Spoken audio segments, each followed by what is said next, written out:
Welcome, everyone, to today's program, sponsored by the Plant Initiative with Giovanni, Aloi, and Michael Marder, the editors of an important new book, Vegetal Entwinements in Philosophy and Art, a reader, with moderator Laura Pastarfi. I'm Paul Moss, Executive Director of the Plant Initiative, and I'm very excited to introduce Giovanni, Michael, and Laura, and to start off our one-hour program. Dr. Giovanni Aloi is an author, educator, and curator specializing in the representation of nature and the environment in art. He has made substantial contributions to the academic fields of animal and plant studies through his own books, including Why Look at Plants and Lucian Freud Herbarium, as well as the upcoming Estado Vegetal coming out in November from the University of Minnesota Press. He's also started Antennae, the Journal of Nature in Visual Culture, in 2007. Giovanni teaches modern and contemporary art at the School of Art Institute in Chicago, and he's also a board member of the Plant Initiative. Dr. Michael Marder is the Basque research professor in the Department of Philosophy at the University of the Basque Country in Spain. His influential writings span the fields of ecological theory, phenomenology, and political thought, and he has been a pioneer in vegetal philosophy. Michael is the author or editor of numerous important books and articles related to plants, including Plant Thinking, The Philosopher's Plant, Through Vegetal Being, Graphs, Time as a Plant, and Time as a Plant to be released soon from Brill in just a couple days. Dr. Laura Pastarfi is an adjunct faculty in philosophy and religion at the California Institute of Integral Studies. She is a scholar and writer focusing on trees in the Western philosophical tradition. Laura is currently working on a volume co-edited with Dr. David Macaulay, tentatively titled The Wisdom of Trees, Thinking Through Arboreality, expecting to be published in 2024. She works as the director for the Psychedelic Assisted Therapies and Research Certificate Program at CIIS, and Laura is also a Plant Initiative board member. The program will start with a half hour of conversation between Laura, Giovanni, and Michael. For the remainder of the program, Giovanni and Michael will be responding to questions posed by you, the attendees, that will be presented by Laura as selected from questions that are posted in the Zoom chat. So if you would like to suggest a question for Giovanni and Michael to discuss, please post this in the chat, which you can see at the bottom of your screen. This program will be recorded and posted online on the Plant Initiative's YouTube channel, and a link to the recording will be sent to everyone who registered. With that, I'm turning over the program to Laura. Thank you, Paul. And thank you, everyone, for joining us today. And I want to especially thank you both, Giovanni and Michael. I'm joining you from the North Bay near San Francisco, California, and I just want to note that I'm on occupied indigenous Southern Pomo and Coast Miwok territory, represented by the Federated Indians of Great and Rancheria. We're here today to speak about your reader, Vegetal Entwinements in Philosophy and Art, that has just been published. This reader pulls together key texts from critical thinkers in plant studies and is an excellent and wide-ranging volume. So I'm really excited to talk with you both today. Welcome. Thank you, Laura. Thank you so much, Laura. It's a pleasure to be with all of you here. So you both are what I might call germinal thinkers in the interdisciplinary field of plant studies rather than seminal thinkers. I'm curious how the interest in plants started for each of you. Can you tell us a little bit about when you first began to think about plants in this way? Who goes first? You can go ahead, Giovanni, if you want. Okay, thank you, Michael. Well, I'll try to keep this very short because we could be here for many hours just answering that question. But I can say that plants have always been an interest of mine since I was a child. My grandmother loved plants. There's always been plants around. And that love for plants has always been relegated by mainstream culture to this kind of hobbyist, personal, not to be shared too broadly sort of interest. And it was through animal studies in London, when I moved to London at the end of the 90s, and had the opportunity to engage with very early animal studies conversations there, that I found a place in art and philosophy that allowed me to think with a completely different breadth and depth about the subject of the animal, which I did for many years. And then by the end of the first decade of the new millennium, I started to wonder, why couldn't we transpose all that we were doing with animals onto plants? Why animal studies somehow would draw a line that was very specific at the animal, whatever that was in the conception of many animal studies scholars, but also treating plants as sort of reflections or aftermaths of animal life, or as ecological agents that still depended or revolved around animals. And that's how it all began in the philosophical artistic dimension. I then wanted to explore this idea further through 2 issues of Antenne dedicated to plants that were published in 2011, and then I never really stopped. That also kind of coincided with a somewhat informal departure from animal studies proper and a deeper engagement with Anthropocene studies, queer studies, and obviously then critical plant studies became a field in its own right. And that brings me up to today, I guess. Yes, thank you, Giovanni. Actually, as I was listening to you, I realized how many entwinements there are, even in the way we have come to this field of plant studies, because I have told the story many times, so I'll also keep it very short. It was in the end of the first decade of the new millennium that through a kind of coincidence of a happy coincidence of being in a particular place and reading a particular book, that I came to think philosophically with and about plants. So this was in the northern Portugal region, in a place called Gerês, which is a beautiful natural park spanning the northern border between Spain and Portugal. And I found myself there in December of 2008, wandering in the forest paths of this, for all intents and purposes, enchanted forest. And at night, I would read a book by a contemporary Italian philosopher, Claudia Baracchi, a book on Aristotle and kind of interpretation of the Aristotelian conception of the soul, psyche, where Professor Baracchi actually reminds us that Aristotle talks about the psyche across 3 different levels of vitality. The human psyche, of course, the animal psyche, which is sentient, and the plant psyche, or to threptikon, right, the kind of capacity for nourishment and reproduction that is honed and perfected by plants, but shared by all living beings. And that is really the basis of the psychic edifice. And so at that particular moment, in that particular place, it occurred to me that we are not going deep enough into an engagement with life when we are talking and turning to the figure of the animal, precisely what Giovanni was saying, and that in order to reach really the bottom and really this kind of fertile ground of the psychic edifice, of the edifice of vitality itself, we need to turn to vegetal life as well.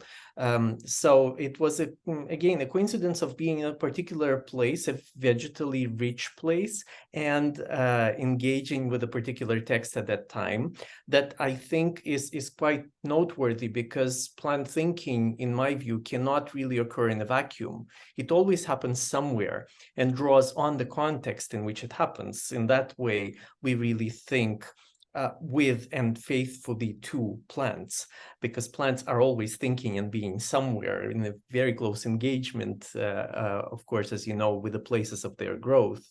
And so this is just the story I wanted to tell in this regard. Yeah.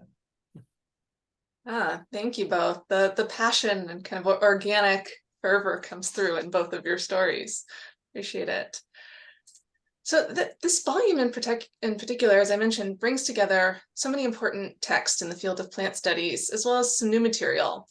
And you include key texts like Wandersee and Schussler's article on plant blindness, articles by Eduardo Cohn and Prudence Gibson, Monica Galliano, and your own text, among many others. So can you share a bit about your intentions for this reader? Michael goes first this time. Okay. Yes. So one of the main reasons was not only to bring together seminal fundamental texts in plant studies thus far, but to create a book that is not only vegetal in content, but also in its dynamic form. And that is why we propose different reading pathways to people depending on their interests on particular themes in vegetality that appeal to them. So you can really wander through the book in different ways, branching out, being really entangled in a rhizomatic kind of way. And all of this is suggested in the book itself, so you can follow roadmaps for reading that are there. And so the idea then, the reason why I'm talking about the form of the book on a par with its content is that the book itself would be a catalyst for further development of thinking with and about plants. So it is not a landmark, or not only a landmark of where we are collectively at this moment in terms of our serious engagements with plants, but also we hope a fertile ground for further explorations, both in art, in philosophy, in the vast interdisciplinary domain of critical plant studies, for deepening, broadening, lateralizing all of these different engagements with plants. Yeah. Yes, I think I couldn't agree more with Michael. We met lots of times via Zoom. You know, this is the wonder of our age, I guess, that from Chicago to Portugal, we could create this book together. And one of the preoccupations was, in fact, with the very nature of the reader as a specific publishing monster. Like Michael called it a monument. I think, you know, it could be a tombstone, especially when it comes out with this kind of thickness. You know, it looks like it has that sort of, it carries that sort of authority. And we really didn't want the book to be that. We wanted it to be alive in a kind of vegetal way, and to really stretch and protrude towards the future possibilities. And that's where I think the inclusion of the artist interviews played an important role in diffracting as well as in grounding the philosophical texts into different disciplines, different applications, a diversity that is central to the book as well, and that was central to the conversations that Michael and I had about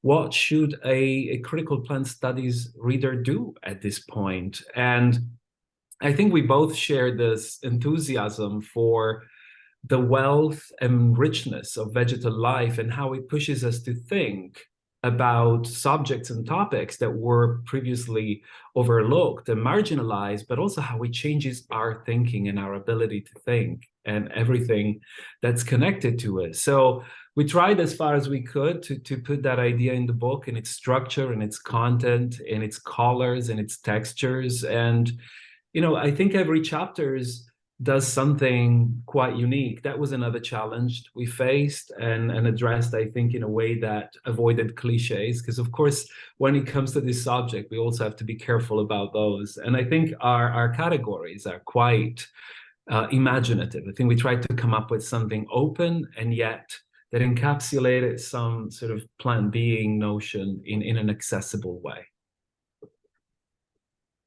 Thank you. And you were starting to talk about this a little bit in your answers, but I'm curious if you could share a bit more about how plants themselves might have been involved in the process of bringing the reader together, or what your own practices with plants themselves are in the moment that might have fed into the reader. Yeah, I think there's a structural quality that it's very visible. We try to allow the reader to explore a rhizomatic structure. And in that sense, I think the journeys, we wanted to open up multiple possibility and multiple journeys and trajectories through the book.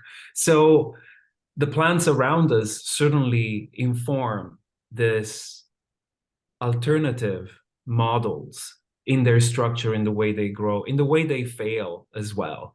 I think Michael and I are also clear that this is not a comprehensive account. You know, we talked extensively to the publishers about this, that this is a manifestation of a certain moment, seen, of course, through the eyes of the two of us, working in different fields, working together, talking together for many years as well. That's another important component of this book, is that it comes out, it emerges out of many years of conversation and cross-referencing of ideas. And I think there's also in my case, what was really fascinating in terms of like thinking through plans about what the reader could do came out of discussing with Michael the possibility of interviewing artists, which artists we should invite, what would be the criteria that we might want to follow in selecting our artists. And of course, space is limited and resources are too. And there's certainly a desire to be as diverse as possible and to use the artist practice as a catalyst for diversity that is already embedded in plant life. So to really select the artists around us that capitalized on certain specific vegetal being aspects. And I think that shines through pretty well, because many of the we set our questions for our interviews, and we wanted our artists to explore the same themes, the same ideas. So that's another important trajectory that has a plant quality, if you like. I'm sure Michael has more to say about. Yes, and just to build up on this last point that Giovanni made, I think it is very important that in the process of plant becoming that we are really following or trying to follow, both in the book and at least in our thinking and other sorts of practices, it is not a kind of chaotic mishmash, but plant becoming, as we know, is based on modular growth. So there is a kind of an iteration of the same structure that complexifies the architecture of the plant often in very unpredictable ways. Even though it is the exact same modular unit that keeps being repeated, the combinations and its placement and its relation to other environmental elements might be very surprising and unexpected. And I think we were guided by this sort of idea of an arrangement that follows modular kind of growth, where a certain element of sameness, like reiterating the same questions to all the artists involved, would create unexpected echoes, divergences, and also convergences among the different artists. But in general, I would say that, especially with the alternative reading pathways, the idea is very much drawn from really being with plants and thinking and in actual situations in the forest, which I visit every single day whenever I have the chance to do it. But it is always a source of inspiration in the sense in which what comes through, I think, is the priority of the middle over beginnings and ends, right? And if you think about the straightforward linear structure of a book, you just read it from the beginning to the end. So, and usually in novels, for instance, those points are very important. So how the story begins and how it culminates at the end. With the story of plant life, things are very different, so that what seems like a beginning and an end are an unremitting middle, right? And we wanted the reader to give this experience also of being always in the middle of things, as it were, without a clear-cut beginning or end. And I think, to me at least, this is one of the most important lessons of that plants give for thinking itself and for a mode of being. An unremitting attention to the middle and to the fact that one is always in the middle, that one starts and even ends in the middle as well. You would be surprised. We can talk about this a little bit further in the more open Q&A. You would be surprised how many concrete insights this kind of axiom of the priority of being in the middle actually gives us, thanks to this gift of plant life. Yeah, I really agree with that, Michael. And also, I think that's where the artist interviews bring in a middle in the conception of working with plants. Many of our artists answer questions related to agency, plant agency, and their positioning with plants in the workshop, in the studio, in the context of different media, and that is exactly where working with plants can really problematize that middle ground that may or may not be agentially charged depending on the positioning of the artist. And the artists that we worked with clearly value that notion and are willing to follow plants and work with plants rather than turn them into beautiful aesthetic objects that are passive or returning to the tradition of colonialist aesthetic or colonialist practices. Thank you both. And you've already highlighted the alternative reading pathways, and that feature of the book really allows the reader to kind of be in the middle constantly in the book, the way that you were suggesting. And it's a wonderful way to address the book from a multitude of different aspects, and as you say, to get more out of the book. And this might be a place where we can talk more about middles and about the artistic frames that you were just mentioning, Giovanni, as well, as we could kind of get into a little bit more of the content of thinking with plants. I'm wondering if you can both share just a little something about how you see human connections with plants, maybe both beneficial and challenging.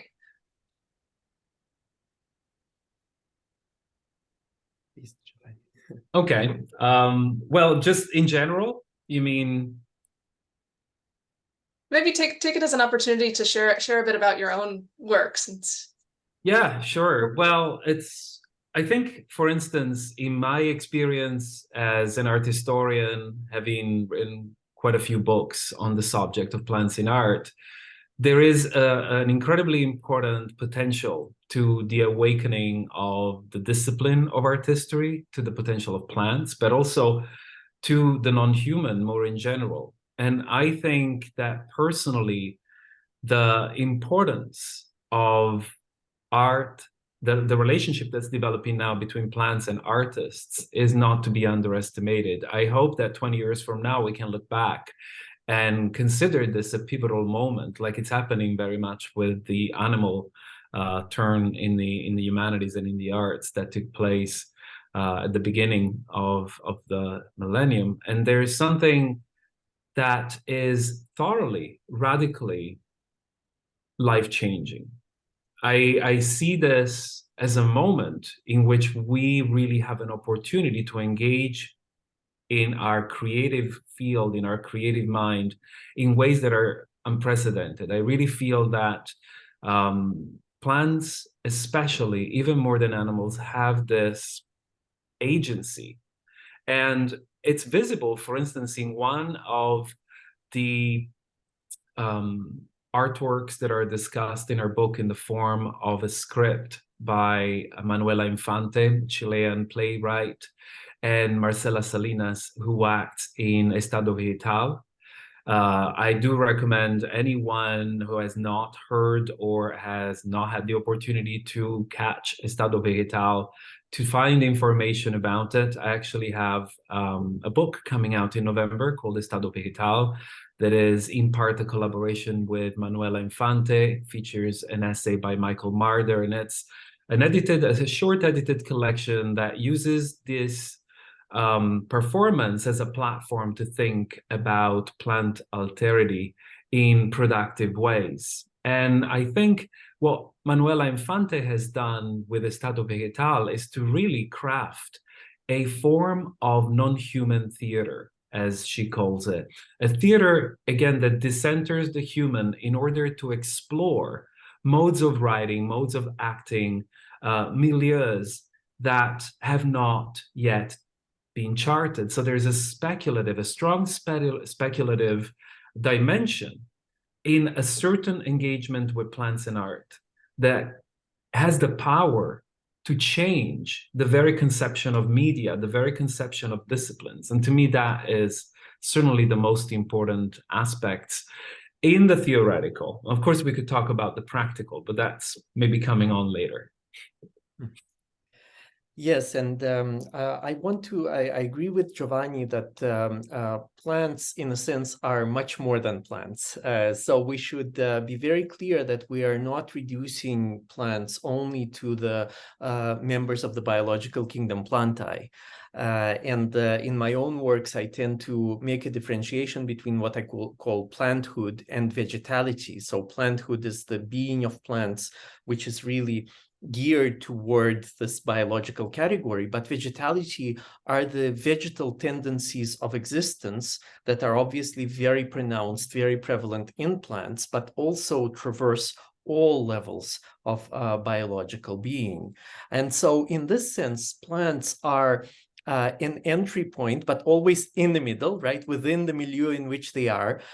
We are always returning to them, but they are a wonderful entry point into broader and more abstract questions of nature, ecology, the environment, because they really, in their mode of being, they also blend with these larger biospheric unities, and they mold in ways that are often imperceptible the so-called elements, at least some of the classical elements of the earth and air and even water, right, by decaying into the soil and creating fertile soil for future growth, by enriching the atmosphere with humidity, oxygen, and a number of other gases.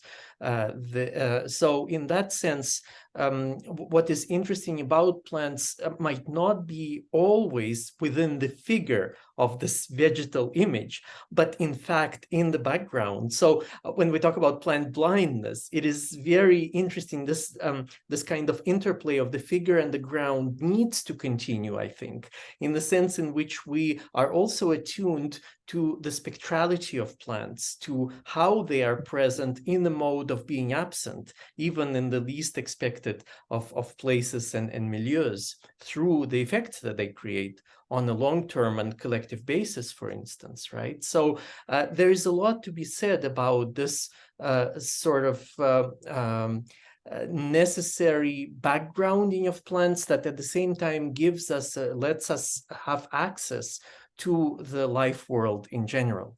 And I think I would really want to highlight specifically this spectral, surprising, wonder-inducing aspect of plants that cannot be normalized as these beings that are classified in natural systems of classification and therefore put in this particular conceptual box or category. Right, and this is what enlivens modes of engagement and thinking with plants continuously, precisely the fact that they keep surprising as they keep opening up new and unexpected dimensions of being well beyond their physical limitations, the limitations of their physical selves, right? Absolutely. Absolutely, I agree. Thank you both. That's really helpful, especially for if there's anyone in the audience who's new to your work or to the field. It's really helpful to hear as well. So going back to the reader, and also thinking with plants through art and philosophy, how might this way of thinking affect plants and trees around the globe in practical and concrete ways? You were talking about that a little bit, Michael. Or to bring this question to a more personal level, what might you want your readers to do after encountering the Vegetal Entwinements reader? Well, that's a great question. Well, Michael and I dwelled on this quite a bit. There's a lot of thinking around the purpose of the reader and also the practical component, because there's already been a level of criticality that's been that emerged with animal studies about whether there should be a sense of activism or an involvement with activism in relation to the discipline. And in the context of critical plant studies, I think certain concerns apply. And one of the ways in which Michael and I have addressed this important aspect in the reader was by including key texts by authors like Wangari Maathai, for instance, who was a very important activist and environmental activist who worked on the Greenbelt movement starting in 1977. And the text we chose features a 10-step guide on how to basically establish your own green belt movement in your own area. So there is, let's say, an opportunity through the reader to actually start something up. And of course, texts by Vandana Shiva, interviews with Natalie Bicoro, as well as Ayan Khan, artists who work with seeds, with food, with communities. One of the important things that I'm sure everyone who's in the field, is involved in the field of critical plant studies, is aware of, is that through plants, we can chart and map and foreground networks of exploitation, networks of vulnerability, follow colonialist routes that are still defining today's lives and social justice. So there is something very important about this component of the book for us, because it's so difficult in the academic remit of publishing a book to actually put on the shelf something that is equally valuable in terms of academic knowledge, but also has that component that will show practically how you can make a difference. Yes, this answer by Giovanni is quite comprehensive.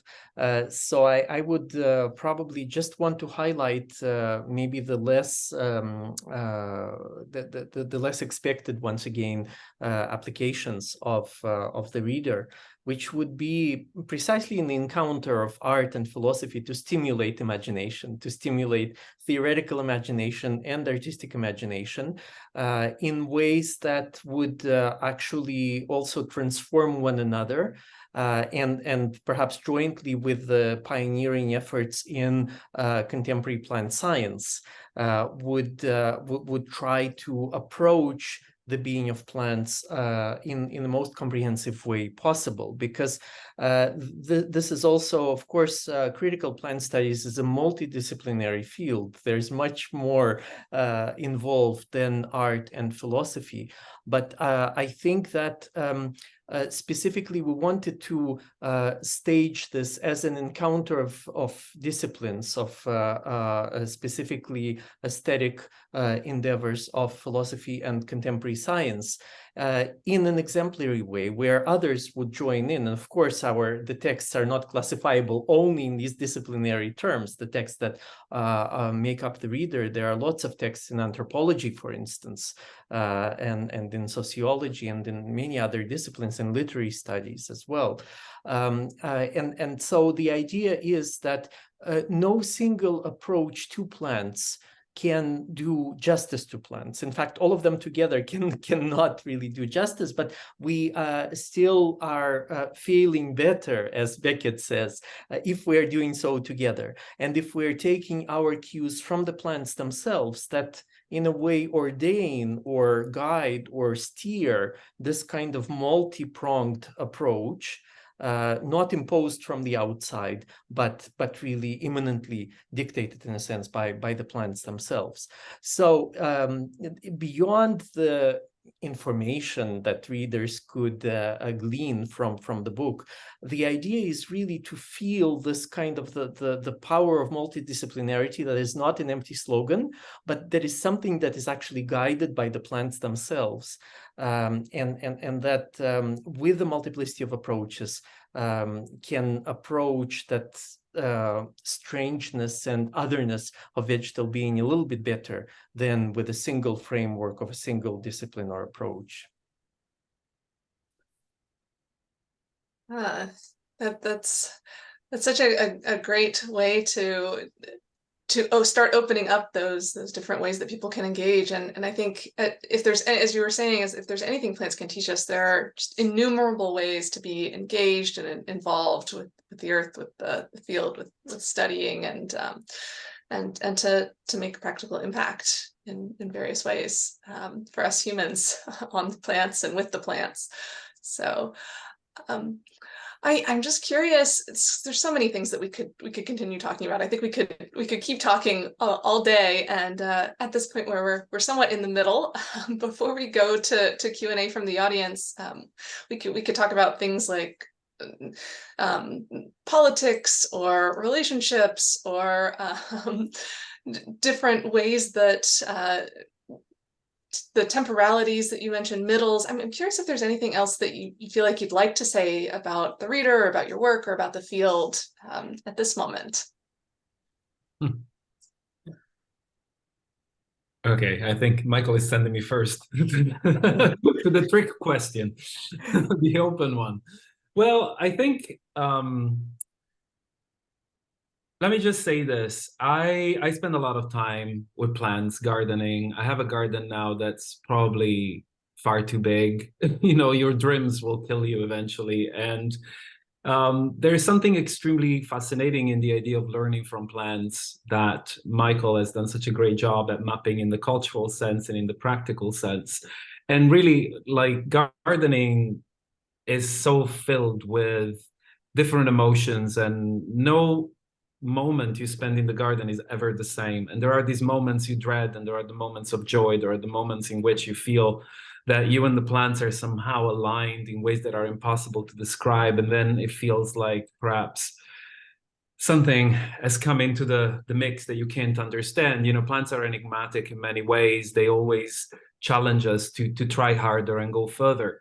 And I think one of the aspects that has been very important to Michael and I in putting together the reader, that perhaps was a critical take towards where critical plant studies is now and where it is going, is this idea of engaging with poetry, engaging with art, and engaging with the imaginative that plant studies invites, with a sense of realism anchored by a sense of criticality, because there are also certain strands of critical plant studies that seem to veer towards a forced positivity, where we insist in only seeing plants as benevolent beings, as anthropomorphizing plants in ways that ultimately become counterproductive. And I think that was important in our conversation, in which texts we wanted to include and which perhaps belong to another reader that somebody else is very welcome to put together. But there's an ethical dimension, I think, that it's very important to where critical plant studies should go, that has to stay close to what plants really have to offer in their relationships and what they can teach us, even in dreadful behavior that plants enact. And when I say dreadful behavior, of course, I'm being humorous in that kind of anthropomorphizing, impossible to avoid, that takes place. But yeah, plants do nasty things too, and not looking at them, at these actions that ultimately make these plants what they are, seems to do some form of injustice and violence to the whole subject. Yes, I couldn't agree more. And really, the temptation to resist is this tendency to fetishize plants, to treat them as magic wands that can solve all of our problems, and we can just abandon our anthropomorphic human identity and assume the vegetal one, and then everything is solved. It doesn't work this way. One of the problems with these overly positive approaches that Giovanni is talking about also is that they are very partial in what they inherit from plants, what they pick and choose, cherry pick really from plants. Because ever since Greek antiquity, the three main movements, capacities, or dynamics of plants that have been recognized were growth, decay, and metamorphosis, right? So decay is this dark underside of plant life that actually makes this life possible, and its close imbrication with death. And that is usually very conveniently forgotten. For instance, when plants are said to be feeding on the sun, right, privileging this photosynthetic sort of capacity. And so I think definitely to moderate this overly positive idealizing approach to plants, one needs to deliver oneself to the really unexpected modalities of vegetal metamorphosis. of what plants can turn into, of the dark modalities of decay, and again, this close engagement with the nourishment by death. And so ever since, at least plant thinking, I have been always interested in this notion of vegetal otherness, where again, temptation to become plants, to shed our human anthropocentric identity, would be precisely unethical in the sense in which it would overlook and completely miss vegetal otherness, the alterity of plants. And insofar as we keep thinking with them, this with necessarily maintains the distance between us and them, even if plants or vegetal tendencies, vegetality, are so close, so intimately close, that they are within us as well, physiologically and psychologically. But that distance remains. And to me, the question of an ongoing inspiration and the question of ethics are completely interlinked around this figure of a distance that remains in all the attempts of approximation and approach to plants. Yes, I very much agree with Michael's perspective. And if I can just add one more thing, to me, especially in the context of art and art making, the contemplating the diversity of animals and plants, the biodiversity, but also the breadth of diversity of behaviors is an invitation to think about diversity among us as well. And to constantly impose certain stereotypes over this diversity in order to make it fit some script that ultimately, if we look a little bit careful, might have its roots planted into Christianity still, or colonialist ideas, or anthropocentric ideas derived from humanism, becomes very problematic, also because it reflects badly on our ability. It limits our ability to just conceive of diversity and then to value it for its essence. So I think that's another reason why we perhaps need to be a little more wary of certain outputs that make us feel good in the short run. There's pain involved in this process. And I know that we're going through a lot of pain all the time, but I think Michael and I really wanted this reader to have that integrity in that sense, to represent something that is really meaningful for the future of critical plant studies. Well, thank you both. Thank you for bringing forward those key pieces in terms of anthropomorphism and continuing to think with and see plants themselves, and you're both just bringing forward there. So I know that we have many questions coming in from the audience and lots of interesting questions. So I'd love to move to the Q&A at this point and share a few of the questions from the audience. We'll get through as many as we can, and please feel free to continue to put questions in the chat. So the first couple of questions, someone is wondering if there's a sample available or access to the table of contents to get a better sense of the essays and artwork in the reader, and also if there's any plan to offer an ebook of the reader. Well, there's an extract of our introduction that has been published in eFlux recently that can be accessed for free online. And I believe the table of content is accessible on the MIT Press webpage for the book. At present, we don't have an ebook version, but depending on how the book will perform over the next few months, MIT will consider perhaps a paperback or an e-edition or both formats.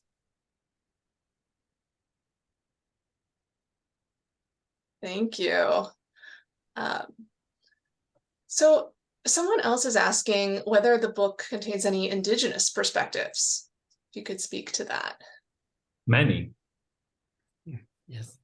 I don't know if, I can go ahead. Well, one of the things that was really important, one of the aspects of the reader that was very important for us was to decentralize the traditional perspectives that have defined and marginalized plant life up until recently. And I think that's perhaps a bigger challenge for Michael working in the Western tradition of philosophy in that context, while in art, indigenous culture has already permeated Western discourses in very effective way. But we have featured texts and interviews with artists like Maria Teresa Alvas, Vandana Shiva, Mangari Matai, Robin Valkimmerer, and Krista Tippett allowed us to reproduce a very insightful interview that they had done for an Indigenous Studies magazines. Marlene Atleo is also featured in the book. So to us, it was really important to produce, as far as a book format allows, a companion to different approaches. And like Michael said, no single one can do justice to the complexity, to the marvelous complexity of plants. So to us, it was also equally important to have components of scientific thinking. For instance, the Trawawas, Anthony Trawawa's piece, that is such a classic and very much on the scientific side of things, as well as artists who work with scientific concepts like Diana Scherer, Spela Petric, Jonathan Keats. There's a kaleidoscopic gathering of perspectives in this book. And of course, we couldn't, we would have had to pitch MIT some kind of encyclopedia, multiple volumes to really fit everything in, but we hope to have covered as much as possible. Yes, and just to add to this, of course, the other author who is very much in this tradition is Eduardo Viveiros de Castro from Brazil. And speaking about Amazonian perspectivalism, I couldn't think of a better topic that can really get very close to the vegetal mode of being in the world, this opening up of multiple perspectives from within the same mode of being, so that text, I think, is a kind of very important piece of this kaleidoscopic outlook that Giovanni has mentioned here. Yeah. Thank you both, and thanks for mentioning so many of the texts in the volume as well. So here's another question. In the author's opinion, what is the place of botanical illustration in this new way of approaching and working with plants? Shall I go? Do you want to go, Michael? This sounds like really a very philosophy of art or aesthetics topic. I'll just say maybe a couple of very brief things on this. Of course, botanical illustration has been crucial to botany textbooks for centuries, and not to mention herbaria, which are trying to get out of the logic of representation and to include the thing itself, the plant itself, preserved, whether as a whole or in different parts. And to present that as a kind of pedagogic tool or device. I myself, in my more philosophical explorations with plants, have been very drawn to the figure of the herbarium and by extension to modes of illustrating, not illustrating, but really engaging with plant representations aesthetically in ways that might be innovative. And one of those ways, of course, is featured in The Philosopher's Plant, an Intellectual Herbarium, the 2014 book, which was co-created with Mathilde Russell, a French artist who created these imaginary kind of botanical illustrations, or really illustrations for the specimens of this hybrid plant thinkers, really, one of which you can see the original right behind me on the wall here, that is included in the book. There is, I think, a way in which a traditional classical botanical illustration could be revolutionized also, especially through a kind of entwinement that Giovanni and I want to stimulate of philosophy and art around plants. Yeah.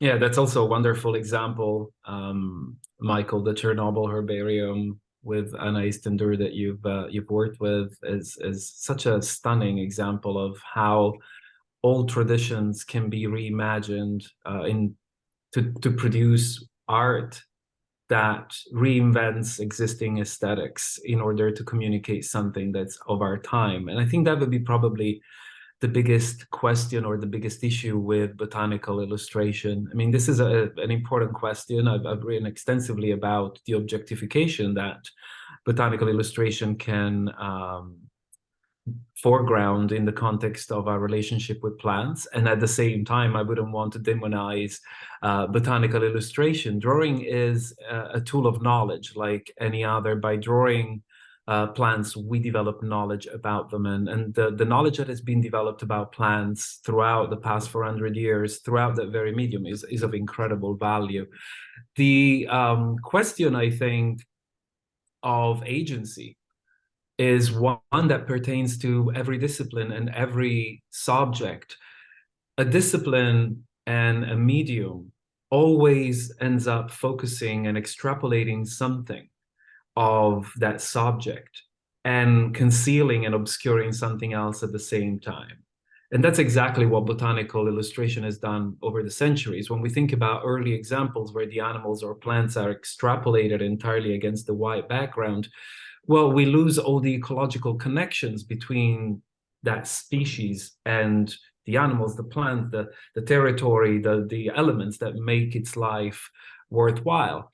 But then, you know, artists like Maria Sibylla Merian pioneered a different, more ecologically grounded approach to the representation of plants by including insects. Well, insects were her main focus, and plants, she understood that the importance of the relationship between the lives of insects and plants. And I think that's already one way in which the traditional canon of Western botanical illustration was stretched a little bit. But today, the challenge really is for artists to redeploy that tradition and creatively reimagine it. There are a number of artists that we also featured in our texts that engage with that challenge through different media as well. We have to remember that botanical illustration and drawing are only one of the applications of representation of plants, and photography is also a massive, a very important tool in this relationship. So for instance, recently Sara Angelucci produced this beautiful body of work in which plants seem to be floating against this darkness, and made me question the rationalization of traditional botanical illustration, this idea of positioning the plant in a certain way, and what can you do to subvert that imposition on the plant, what presenting the plants coming into the frame from different angles, for instance, does to the viewer in that relationship. How does it change our positioning? So I guess, like we were saying earlier, if we spend time thinking about plant agency and plant being and try to find ways in which that specific plant essence can inform our creative approach, and we begin to position ourselves differently, then the rest will kind of follow in terms of redefining our relationship with the medium. Thank you both for that answer, and especially moving towards plant agency. So there's so many questions in the chat on many different topics on plant limitations and design and rewilding and art, as well as personhood, and even climate change and artificial intelligence. So we could easily talk all day on this. But for the minutes we have left, I want to just ask one question.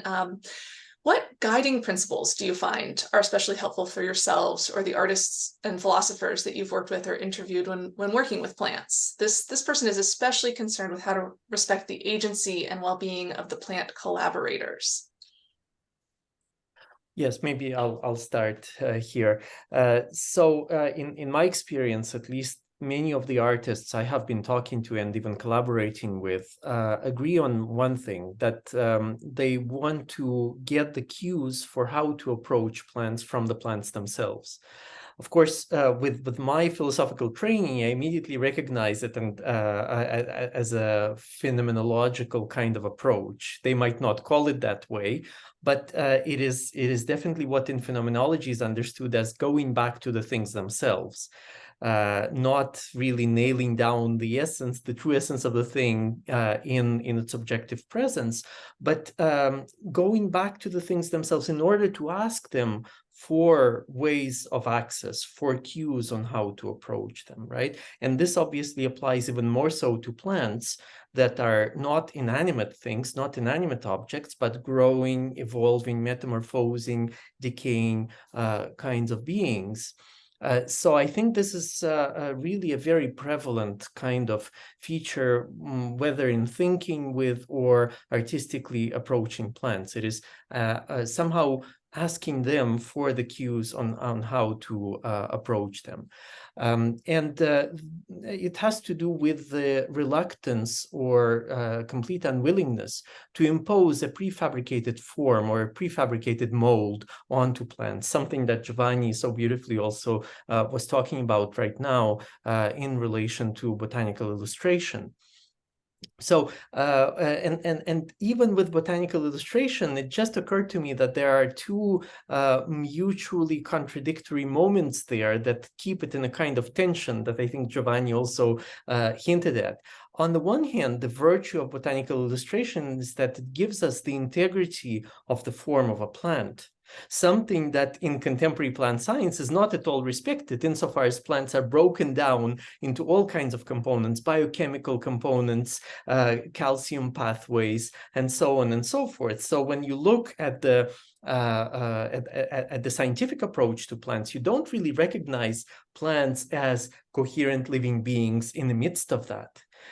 Now, that might be a problem. It is definitely a problem in a certain sense. In another sense, it opens up the plant in a way that is also liberating in a sense, so that it creates all of these channels and trails in which we can follow plants even beyond their physical limits. There was a question on limitations, you said, right? For instance, when they release biochemical substances into the air or into the soil, there is, if we follow in an apparently reductionist scientific approach, if we follow those kinds of substances, we can really trace the plant well beyond the physical limits of its body.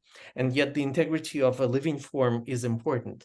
But on the other hand, if we focus just on those living forms, we are also freezing the plant in a way that is not adjusted to its mode of being. It is no longer growing, and ideally within this herbarium, no longer decaying. So it is there in a moment of time, in a mold that it assumed, as if this is the right representation of the plant itself, right? So because Giovanni referred, of course, to the environmental context that is missing from traditional botanical representation, but it's also, of course, the entire temporal development that is also absent. And so keeping in mind the materiality of plants, the time of the plants themselves, the way they gather around themselves and repel different beings, all of this forms a group of examples of what it means to ask the plants themselves for cues on how to approach them, how to access them. Yeah. Thank you so much, Michael. It's so important to continue to go back to the plants themselves. And Giovanni, we do need to move toward our closure, but do you want to say just a brief word? Yeah, sure. I just wanted to say that in the context of my research and what I've focused on, moving away from the traditional language of flowers or Christian symbolism that has been imposed on plants is a way, as Michael has described, to return to the plant and to begin from scratch. And I talk about developing personal mythologies and valuing those in the place of these prefabricated concepts that are imposed on plants and flowers. And similarly, I am very interested in the way artists weave connections once they're also able to strip plants of stereotypical ideas that have been culturally stitched upon them over time. They can begin the work from the ground up and really tease to the surface something that is more true to the encounter between us and plants, rather than this symbolic entity that Christianity and other religions as well have created over time in order to fill the silence of plants. Thank you. Thank you so much, Giovanni. Thank you so much, Michael. Thank you for this fascinating conversation and your wonderful book. Paul, I'll turn it to you. Thank you. Okay, thanks. I also want to just thank Giovanni, Michael, and Laura very much for such an interesting and wide-ranging conversation. And thanks to audience members too for sharing your stimulating questions. This program has been one of a series of online events about the human-plant connection, with the next one being planned for November 29th with Prudence Gibson, author of the recent book, The Plant Thieves, Secrets of the Herbarium. Registration for that program will open next month, and we hope that you'll join us as well for that conversation. Thanks again for attending. And if you would like to support these types of programs from the Plant Initiative, we're always appreciative of donations through our website at plantinitiative.org. So thanks again to all for your participation today, and we hope to see you again at a future Plant Initiative event. Bye now.